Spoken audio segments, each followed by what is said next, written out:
Ito guys, so paano kung nabili ko na to? Nandito pala ang rules nila sa resibo. Bawal na palang ibalik. Paano yun?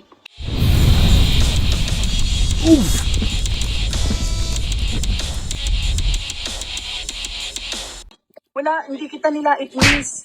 May CCTV kayo kahit mag-review ka. Hindi kita nilait. Grabe, size lang ang papalitan, hindi pa mapagbigyan. Kawawa naman si kuya, ininsulto pa, sinabihan pa siya na mahirap at hindi kayang bilhin ng Pampers. Kaya naman panoorin nyo yung video na to. Ano bang point nyo? Hindi kami nagre-return yan kasi nasa policy siya. Oh, nasa policy. Ito guys, so paano kung nabili ko na to? Nandito pala ang rules nila sa resibo. Bawal na palang ibalik. Paano yun? Nandito na pala yung rules nila sa resibo. Nabayaran ko ni. Yun! Good guys, ito po muli si Daddy Bean and maligayang pagbabalik sa Daddy Bean channel. So, dito, bigyan ko muna kayo ng context dito. No? Yung nabili niyang diapers ay ibinabalik ni Kuya. No? Or ni Ate. Hindi ko pa talaga napanood to ng buo. Pero dito nakita natin na may resibo. Ibinabalik lang niya dahil mali yung size. And sinasabi nitong pharmacy na hindi na pwedeng ibalik. Kasi meron silang tinatawag na no return, no exchange policy. Pwede ba yun? Tingnan natin. No? Panoorin muna natin. Palang palitan at saka ang pinapapalitan ko, size lang, hindi naman cash. Large lang. Ayun lang naman, madali lang naman. At saka wala silang nakapaskel dito na rules. Oo nga, hanapin mo pa? Excuse me? Ikaw nagmamadali ka, hanapin mo pa? Hindi ako tanga, hindi ako 13 years old to usap. Sorry. Mahirap lang kami, may pasyente kami doon, oh. Nagtataiyo, emergency. Kanina pa ako dito, oh. Walang bantay yung pasyente ko doon, ako lang mag-isa. Kung kayo nasa kalagayan ko. Ay, ano bang pharmacy ito? Hindi ko sure, no? Yung uniform nila.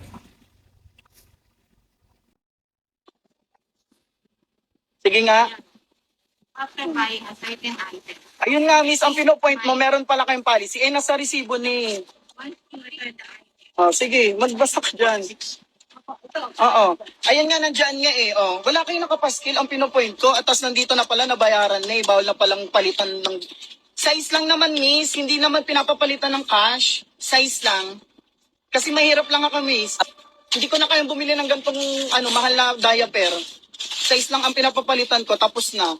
Ayun lang po. Kanina pa ako dito. Yung pasyente ko doon nagtataino. Emergency, oh. Walang bantay. Ako lang mag-isa. Naiintindihan kita. Wala kayong policy na nakasulat dito eh. Alam ba nila mga ka-customer nyo? Oh, di ba hindi? Medyo malabo lang yung subtitle. Yung policy iba kasi yung nakasulat policy at saka yung size. No, pero naintindihan naman natin. Kung papalitan nyo yan, wala na ako dito kanina pa.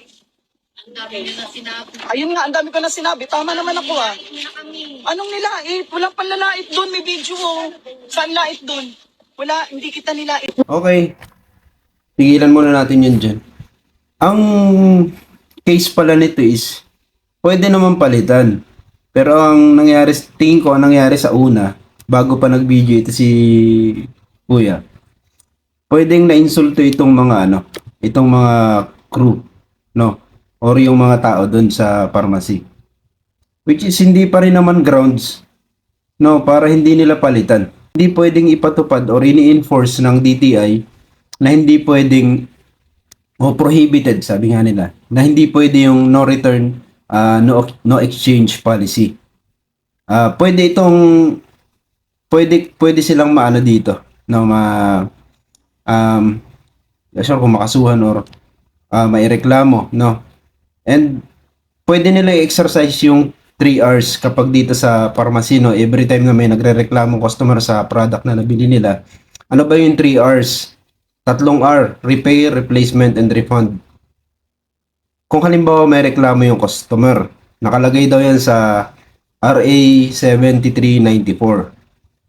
So ito ay batas, no? Hindi sila pwedeng lumabag dito or maging against dito. So ibig sabihin, bawal yung ginagawa nitong pharmacy na ito, guys. Okay? So, halimbawa kayo ay naka-enkwentro ng ganito.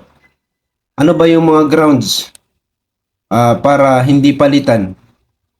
No, ano ba yung mga kailangang makita para hindi palitan yung inyong produkto? Dapat alam nyo rin 'yun. Unang-una, kailangan walang defect. No? Kapag nakita nila na walang defect yung produkto na ipinapalit ninyo, dun pa lang pwede nilang sabihin na hindi pwedeng palitan. Pwede ring fake. Kung fake yan, kung halimbawa bumili ka ng isang item na ganun ang brand, tapos nakita mo na yun pala ay counterfeit o fake, yun ay pwedeng palitan. No? So yun unang-una kailangan may sira para palitan, fake, or isa pa yung expired. Pag expired na, hindi na pwedeng ibenta yan. Hindi pwedeng ipatupad yung no return no exchange kung wala itong mga sinabi natin, yung imperfection o defecto, sira, or expired, or fake. Isa pang pwede nating isipin na hindi papalitan itong item kapag ito ay nasira na ng customer. Ibig sabihin, kung binabalik niya ito na nakabukas na, no? Or pwedeng mayroon siyang ginawa na mutilation, pwedeng nahiwa-hiwa niya or nawasak niya, no? Na siya ang may gawa. So malamang hindi ito papalitan. And depende rin sa bentahan, no? Kasi pag sinabi nung nagbebenta na as is, where is, ibig sabihin, yung kapag binili mo to, wala nang parang kaliwaan lang tayo. Pag binili mo to, bahala ka na. May ganun kasi. Kung nagkasundo kayo doon, malamang hindi na yan papalitan. No, kasi pumayag ka na. Malamang nasabi sa iyo kung ano ang mga issue ng unit and dapat alam mo ito bago mo to bilhin. Kailan pa hindi pwedeng palitan ang isang produkto? Kapag nagbago lang ang isip mo at ayaw mo na. No? Ibig sabihin, hindi pwedeng bumili ka ng lumpia tapos nagbago isip mo, turon naman yung gusto mo ngayon, kaya ibinabalik mo yung lumpia. Hindi pwede yun. No? Parang ganun.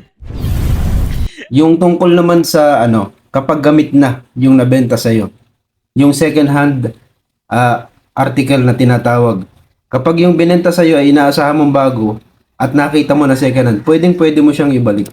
Isa yun sa mga pwedeng pagbatayan na mabuvoid yung no return, no exchange policy. So kapag second hand yung nakuha mo, instead na bago, no, na hindi nyo naman pinag-usapan, sinabi niya brand new, at nakita mo na yun ay second hand, pwede mo siyang ibalik sa kanya.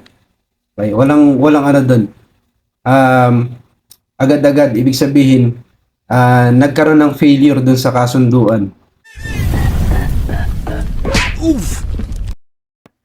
Dito kasi sa Pilipinas may pagkabalat sibuyas yung mga natin. Pag minsan ganun tayo mga Pinoy, balat sibuyas ang tawag na konting ganito lang, magre-react na kagad tayo. So, mali yung ginagawa nitong mga tao dito na hindi nila papalitan dahil nilait-lait daw. Ayan oh. Panoorin pa natin. Please, may CCTV kayo kahit mag-review ka. Hindi kita nilait. Ikaw ang nanlait. Ikaw ang nang-insulto. Ang sabi ko lang po yung list namin. Huwag ka na mag-ano-ano. May customer ka ganina. Ako lang mag-isa dito. May video. Oo.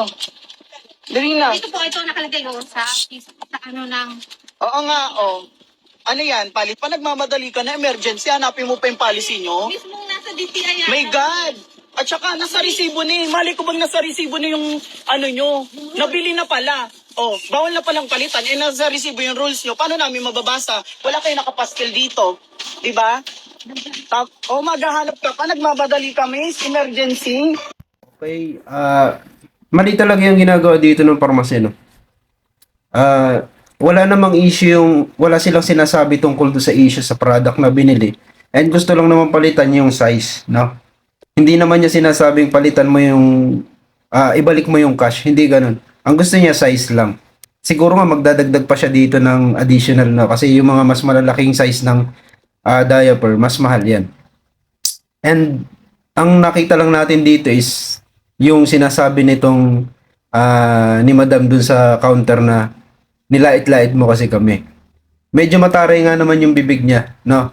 Pero hindi yun sapat na dahilan para na para hindi palitan, no? Or sabihin na natin na pwedeng ikulong siya. Kasi kahit magsasalita siya diyan maghapon, hindi siya basta-basta pwedeng kasuhan, no? Unless nagkaroon na siya ng nakaka-disturb na siya, no? Dun sa area na yan. Pero ito kasi maunawaan natin na nagtatatalak ito kasi dahil ayaw palitan yung kailangan niyang item, which is nasa ospital pa nga daw yung alaga niya. So ibig sabihin dapat nilang maunawaan ito, no? And kapag ito ay nakita ng DTI, baka ma-question itong tindahan na to. So yung no return and no exchange policy na yan ay pinipigilan, no? And sabi nga dun sa isang nabasa natin, it is not allowed. Hindi pwede sa mga tindahan na magkaroon ng no return no exchange policy. Although may mga exemptions, no? Yung mga sinabi natin kanina. Oof!